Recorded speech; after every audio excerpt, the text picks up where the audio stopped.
आजकल कोरोना काल चल रहा है, तो ऐसे में अपने लंग्स का ध्यान कैसे रखा जा सकता है? सबसे पहला स्टेप है कि हमारे लंग्स की ब्रीदिंग कैपेसिटी को बढ़ाना। हम अपने फेफड़ों को मजबूत कर लें, इतना मजबूत कर लें कि कोविड हो ही ना, और हो भी तो निमोनिया वाला ना हो। हमारे जितनी फेफड़ों की लंग की कैरिंग कैपेसिटी है, हम उसका सिर्फ 25% इस्तेमाल करें। अगर निमोनिया नहीं हो रहा तो आपको अस्पताल नहीं जाना पड़ेगा, आप बिल्कुल फिट रहेंगे, आपको कोरोना कुछ नहीं कह पाएगा, आएगा और जाएगा। नमस्कार, D5 चैनल हिंदी देख रहे दर्शकों का मैं वंदना स्वागत करती हूं। आज एक बार फिर हम जुड़े हुए हैं डॉक्टर HK खरबंदा जी से। डॉक्टर खरबंदा, आपका बहुत बहुत स्वागत है हमारे इस प्रोग्राम में। नमस्कार सभी दर्शकों को। डॉक्टर खरबंदा, आजकल कोरोना काल चल रहा है, कोविड-19 हर जगह बहुत ज़्यादा हो रहा है, तो ऐसे में अपने लंग्स का ध्यान कैसे रखा जा सकता है? देखिए वंदना जी, अब हमने जो कोरोना के जितने वर्ल्ड ओवर जो 4 महीने में हमने दिन रात यही स्टडी की है कि इसमें क्या हो सकता है, क्या पॉसिबिलिटी है, तो उसका ये कंक्लूजन है जो हमने अभी तक सीखा है कि ये जो वायरस है ये 2 तरह की मार करता है। एक तो फेफड़ों पे ये निमोनिया कर देता है, इन्फेक्शन करता है, इन्फ्लेमेशन करता है, और साथ साथ ये ब्लड को भी क्लॉट्स या खून के थक्के भी जमाता है। तो इन 2 चीज़ों से, इसी से हमारी मॉर्टेलिटी होती है, वरना नहीं होती। तो आपने ये देखना है कि आपकी इलनेस से पहले दिन से लेके तीसरा, चौथा, पाँचवा और छठा 4 दिन रिस्की हैं। 4 दिन जब आपके होते हैं, 3rd, 4th, 5th and 6th, ये 4 दिन आपने ख्याल रखना है कि आपको सांस लेने में तकलीफ़ नहीं होनी चाहिए, और आप 6 मिनट पैदल चलें नॉर्मल स्पीड पे तो आपका सांस नहीं फूलना चाहिए। अगर आपके पास पल्स ऑक्सीमीटर है तो आप पल्स ऑक्सीमीटर लगा के अपना पेरिफेरल, अपना सैचुरेशन लेवल देख लीजिए, वो 95 से ऊपर हो तो बल्ले बल्ले है, फिर आपको निमोनिया वाला कोविड नहीं होगा। लेकिन हम ये इंतज़ार नहीं कर सकते कि हमें कोविड होगा और वो बिना निमोनिया वाला होगा। तो अगर हमने उसके लिए तैयारी करनी है तो उसकी तैयारी ये है कि हम अपने फेफड़ों को मजबूत कर लें, इतना मजबूत कर लें कि कोविड हो ही ना, और हो भी तो निमोनिया वाला ना हो।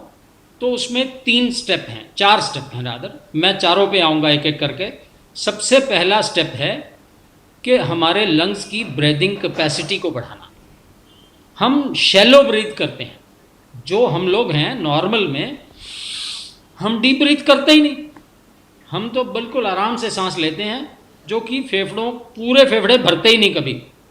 हमारे जितनी फेफड़ों की लंग की कैरिंग कैपेसिटी है, हम उसका सिर्फ 25% इस्तेमाल करते हैं।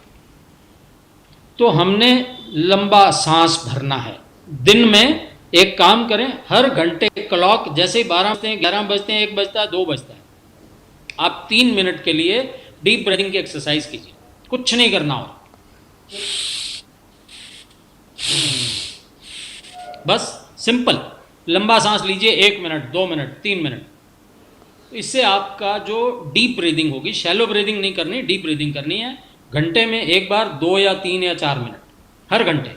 तो अगर आप डीप ब्रीदिंग करेंगे तो आपके लंग्स की कैपेसिटी फुल कैपेसिटी तक बढ़ जाएगी, आपके लंग्स में पूरी हवा फैलेगी, ऑक्सीजन की आपको ज़रूरत कम हो जाएगी, कई फ़ायदे हैं उसके।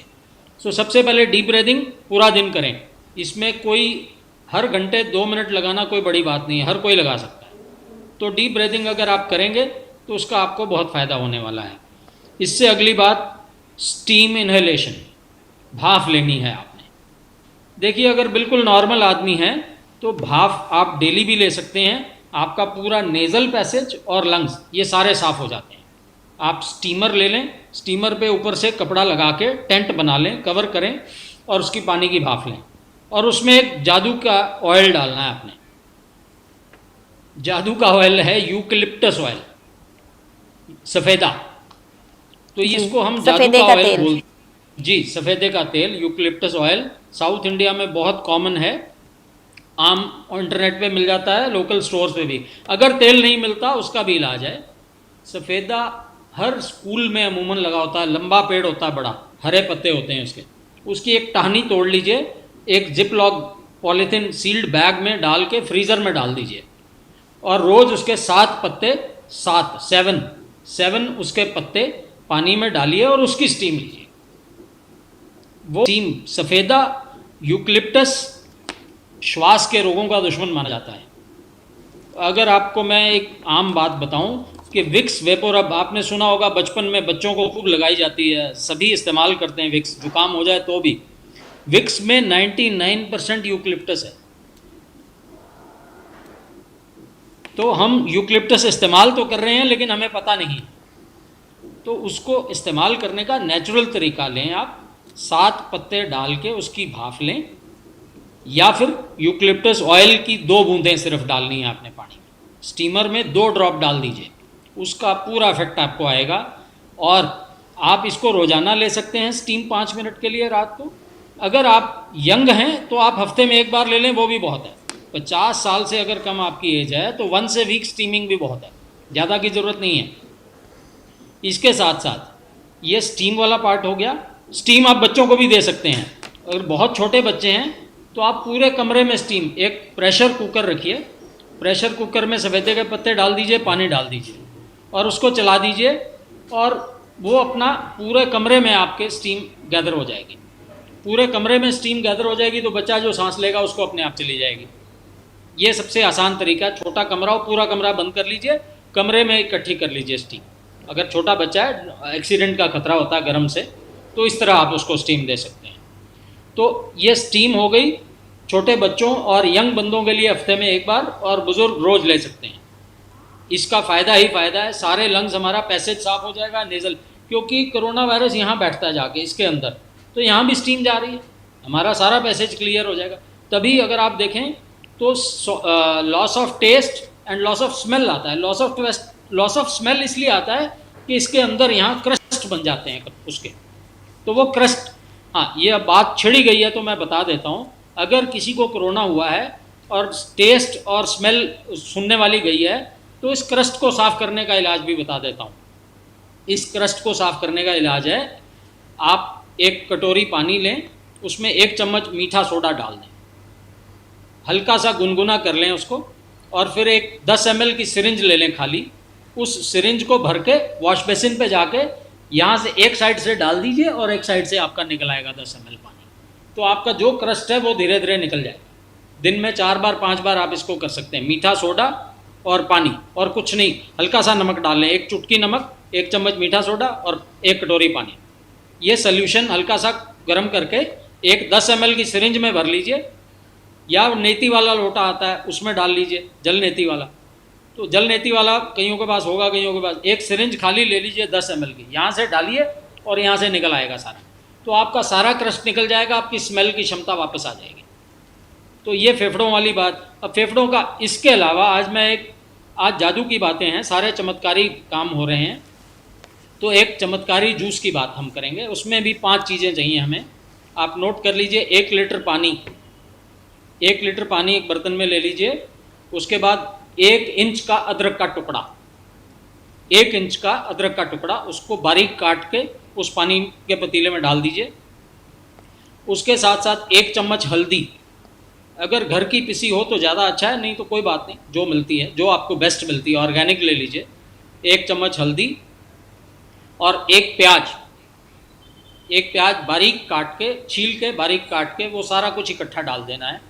देखिए ये ड्रिंक स्वाद तो नहीं है, जूस की बात तो मैं कर रहा हूँ, लेकिन ये जूस नहीं है, ये थोड़ा सा कड़वा घूंट है। ये आंखें और नाक मुंह बंद करके पीना पड़ेगा, प्याज का पीना आसान तो नहीं है, लेकिन ये पक्का इलाज है, फेफड़ों को बिल्कुल मजबूत कर देगा, निमोनिया होने नहीं देगा।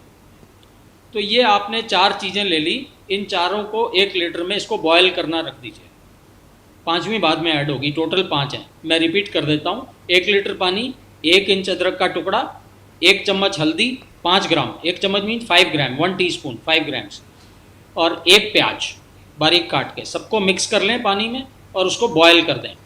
बॉयल करके 1 लीटर में से 250 ml रह जाए, चौथा हिस्सा, 3 हिस्से उड़ जाने दीजिए, तो वो आपका 1 गिलास बचा। 250 ml का गिलास होता है, वो आपका जूस है, आप उसको ठंडा कर लें, जिस टेस्ट पे आप पीना चाहें। उसमें शहद ऐड करना है, जितना आपको मीठा पसंद है, 1 चम्मच, 2 चम्मच, 3 चम्मच, ये 5वीं चीज़ थी। ये ऐड करके उसको आप गिलास को पी लीजिए। अगर यंग बंदे हैं तो महीने में एक बार, बुज़ुर्ग हैं तो हफ्ते में एक बार। ये इतना सुपर स्ट्रॉन्ग ड्रिंक है कि आप पी लेंगे तो आपके फेफड़े स्ट्रॉन्ग रहेंगे। मैं रिपीट करता हूँ, यंग बच्चे तो पिएंगे नहीं, बच्चों की माताएं पी सकती हैं, बच्चे नहीं पिएंगे, कड़वा होता है प्याज।